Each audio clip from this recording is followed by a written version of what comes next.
Ginataang kanduli ang recipe natin ngayon. Siyempre, magkakayod muna tayo ng niyog para sa ating gata o sa coconut milk. Tapos hahaluan natin ng pako.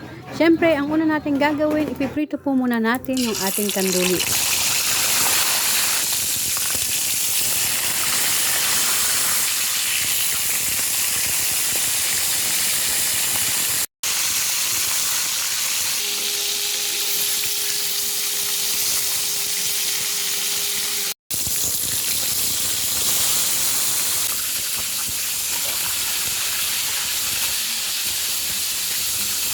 After magprito, sa same pan, ilagay na natin yung gata. Halo-haloin lang at sabay-sabay natin ilagay ang sibuyas, bawang, luya at sili. Habang kumukulo na, ilagay na rin natin ang mga pampalasa natin kagaya ng paminta, betchin, asin, magic, kung ano mang nasa inyong tahanan. Okay po yan.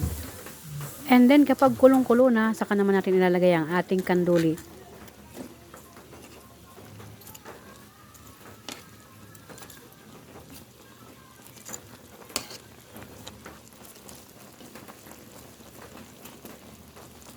Ayan, okay na yan. Medyo malambot na ang kandol. Ilalagay na natin ang pako.